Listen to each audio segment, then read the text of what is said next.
Hello बच्चों, अंकुर mission academy में आपका स्वागत है। आज के इस वीडियो में भौतिकी का एक मॉडल पेपर प्रस्तुत किया जा रहा है। जैसा कि देखते हैं, क्वेश्चन नंबर 1 दिया है। ये निम्नलिखित में से सही उत्तर छांटकर लिखिए। निम्नलिखित में से सही उत्तर छांटकर लिखिए। आ है, लेंज का नियम किस भौतिक राज्य के संरक्षण पर आधारित है? दिया फर्स्ट आवेश, दूसरा संवेग, तीसरा ऊर्जा और चौथा द्रव्यमान। हम जानते हैं कि लेंज का नियम जो है ऊर्जा संरक्षण पर आधारित है, यानी ये ऑप्शन नंबर ग जो है आपका यही विकल्प जो है सही है, ऊर्जा। क्वेश्चन नंबर 2 में यहां आते हैं, बा में निम्न में से कौन वैद्युत चुंबकीय तरंगे नहीं है? हम जानते हैं इसमें दिया है गामा किरणें, एक्स किरणें, अवरक्त किरणें और बीटा किरणें। इसमें गामा किरणें, अवरक्त किरणें और यक्स किरणें ये तीनों जो है विद्युत चुंबकीय तरंगे हैं। यानी इससे स्पष्ट है कि ये बीटा किरणें जो है ये विद्युत चुंबकीय तरंगे नहीं है। ऑप्शन नंबर ये जो 4 दिया है आपका यही घा वाला सही है। इसका क्वेश्चन नंबर 7 है, पृथ्वी के चुंबकीय ध्रुवों पर नति कोण का मान जो है 90 डिग्री होता है। ऑप्शन नंबर घ आपका सही है। क्वेश्चन नंबर 10 है इसका, किरचॉफ के धारा नियम, किरचॉफ का धारा नियम किसके संरक्षण के परिमाण स्वरूप है? फर्स्ट दिया है ऊर्जा, सेकंड दिया है आवेश, थर्ड दिया है द्रव्यमान और फोर्थ दिया है संवेग। हम जानते हैं किरचॉफ का जो धारा नियम है आवेश संरक्षण को व्यक्त करता है। किसको व्यक्त करता है? आवेश संरक्षण को। क्वेश्चन नंबर इसका यह है, 220 वोल्ट के प्रत्यावर्ती स्रोत में शिखर वोल्टेज है। शिखर वोल्टेज है। यहां हम देखते हैं क्वेश्चन नंबर या में हम देखते हैं बी बराबर दिया है 220 वोल्ट। 220 वोल्ट हम जानते हैं बी बराबर होता है B0 बाई √2। तो B0 बराबर हो जाएगा √2B। तो √2 इंटू बी का जो मान है 220, तो √2 का मान 1.41 होता है, 4 1 4 होता है, गुणे 220 हम कर लेंगे। अब इसका हम मल्टीप्लाई जब करेंगे तो इसका मल्टीप्लाई जो है आ जाएगा 220, यहाँ 1.414, तो 22 का हम गुणा करेंगे, 2 चौके 8, 2 एकम 2, 2 चौके 8, 2 एकम 2, फिर यही 28 28 आ जाएगा। ये 8 हो गया, 8 2 10, 8 2 10 11, 8 2 10 11 और 2 और 1 3, और यहाँ 1 0 उसमें है तो 1 0 हम बढ़ा लेंगे। 3 अंक के बाद दशमलव लगेगा, 1 2 3, यहाँ तो आ जाएगा 311.080। यहाँ ये इतना वोल्ट आ रहा है। ऑप्शन में आपके दिया है, फर्स्ट दिया है 220 वोल्ट, लगभग 160 वोल्ट, लगभग 130 वोल्ट और यहाँ दिया है 440 वोल्ट। इस ऑप्शन में 311.08 वोल्ट जो है कोई नहीं दिया है, तो इसलिए ऑप्शन नंबर 4 ये विकल्प आपका सही रहेगा, क्योंकि 311 के नियरेस्ट है, इसलिए ऑप्शन नंबर 4 आपका सही है। यहां क्वेश्चन नंबर रा दिया है। क्वेश्चन नंबर रा, पोलोनियम यहाँ 18 दिया है, यहाँ 84 दिया है। नाभिक में न्यूट्रॉनों की संख्या होती है अब यहाँ पोलोनियम, ये जो ऊपर 18 दिया है गलत छप गया है पेपर में, ये 218 होना चाहिए। कितना होना चाहिए? 218।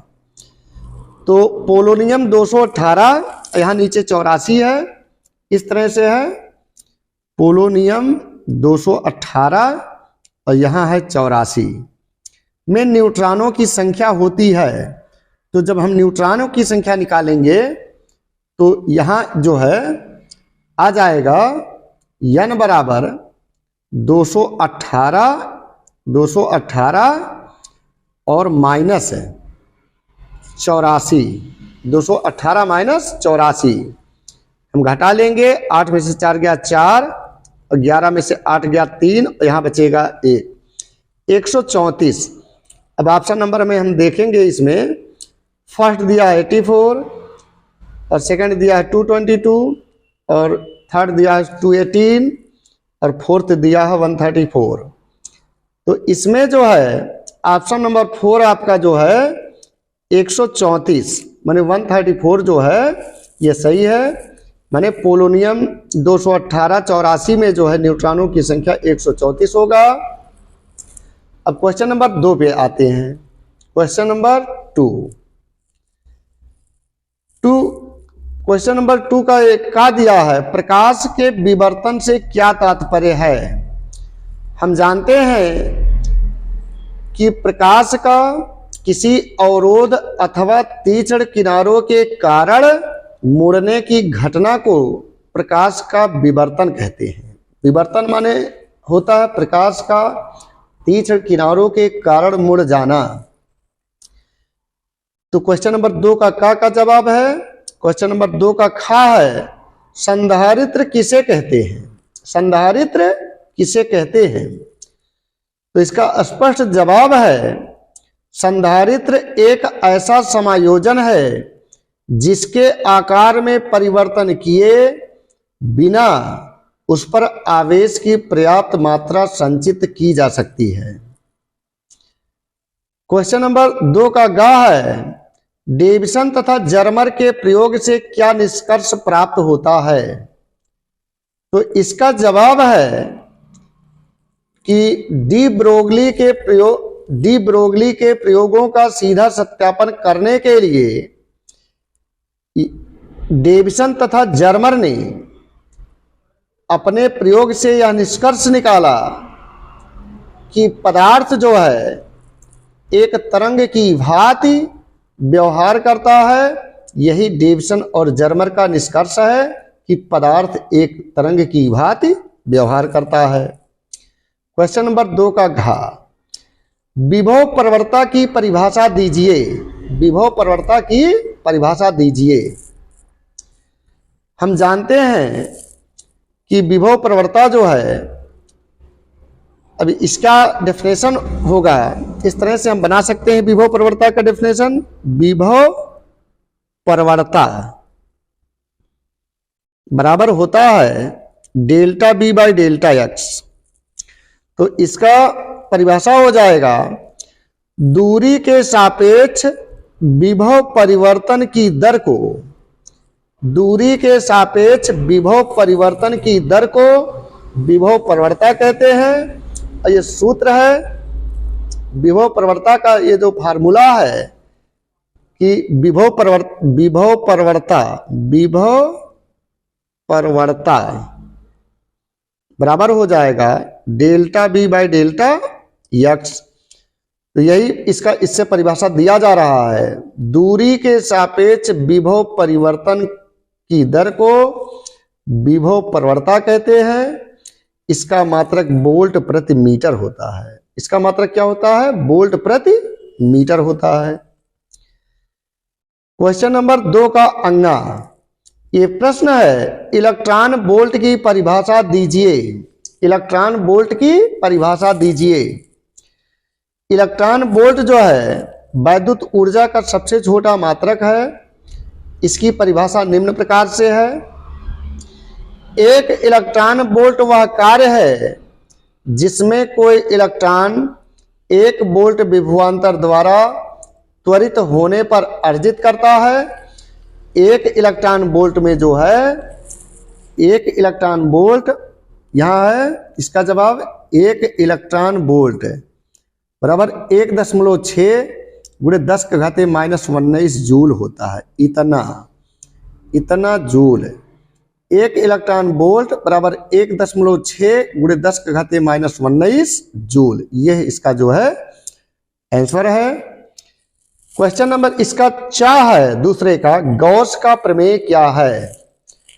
अब गॉस के प्रमेय का डेफिनेशन है, किसी बंद पृष्ठ से होकर गुजरने वाला संपूर्ण वैद्युत फ्लक्स, किसी बंद पृष्ठ से गुजरने वाला संपूर्ण वैद्युत फ्लक्स कुल आवेश Q का 1/ε0 गुना होता है। कुल आवेश Q का 1/ε0 गुना होता है। यह इसका फार्मूला होता है, closed integral E dot dA बराबर Q/ε0। यही जो है गॉस के प्रमेय का जो है गणितीय परिभाषा है। और क्वेश्चन नंबर 3 का इसके बाद आ रहा है। 3 का पूर्ण आंतरिक परावर्तन से क्या तात्पर्य है। तो इसका स्पष्ट जवाब है कि जब आपतन कोण का मान क्रांतिक कोण से थोड़ा सा ही अधिक कर दे तो प्रकाश विरल माध्यम में बिल्कुल नहीं जा पाता, बल्कि संपूर्ण प्रकाश सघन माध्यम में ही वापस लौट जाता है। इस घटना को पूर्ण आंतरिक परावर्तन कहते हैं। इसके बाद क्वेश्चन नंबर 3 का खा है, एक इलेक्ट्रॉन वोल्ट ऊर्जा से क्या तात्पर्य है। एक इलेक्ट्रॉन वोल्ट ऊर्जा से क्या तात्पर्य है। तो एक इलेक्ट्रॉन वोल्ट बराबर होता है 1.6 गुणे 10 के घाते -19 जूल। इतना जूल होता है 1.6 गुणे 10 के घाते -19 जूल। इसके बाद क्वेश्चन नंबर 3 का ग है, प्रकाश के व्यतिकरण के लिए आवश्यक शर्तें लिखिए। तो इसका जवाब है, प्रकाश के व्यतिकरण की शर्तें नंबर 1, कला संबद्ध स्रोत का होना आवश्यक है।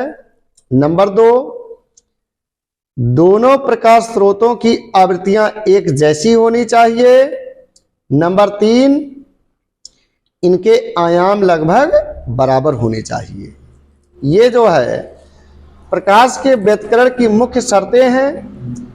इसकी मेन मुख्य शर्त जो है, कला संबद्ध स्रोत का होना आवश्यक है। दूसरा, दोनों तरंगों की आवृत्तियां एक जैसी होनी चाहिए, उनके आयाम लगभग बराबर होने चाहिए। क्वेश्चन नंबर 3 का घा है, प्रति तथा अनचुंबकीय पदार्थों में अंतर लिखिए। प्रतिचुंबकीय पदार्थ वे पदार्थ होते हैं जिसमें पदार्थ जो है चुंबकीय क्षेत्र के विपरीत दिशा में मामूली सा चुंबकित होते हैं, और अनचुंबकीय पदार्थों में पदार्थ जो है चुंबकीय क्षेत्र की दिशा में मामूली सा चुंबकित होते हैं। यह इनके बीच जो है मेन अंतर है। प्रति तथा अनचुंबकीय पदार्थों में मुख्य अंतर जो है, ये प्रति लिखा है, माने इसके चुंबकीय क्षेत्र की विपरीत दिशा में प्रतिकर्षित होते हैं, और ये चुंबकीय क्षेत्र की ही दिशा में मामूली सा चुंबकित होते हैं। आज के इस वीडियो में बस इतना ही। अगले वीडियो में और भी प्रश्नों का हम संग्रह करेंगे। तब तक के लिए जय हिंद, जय भारत।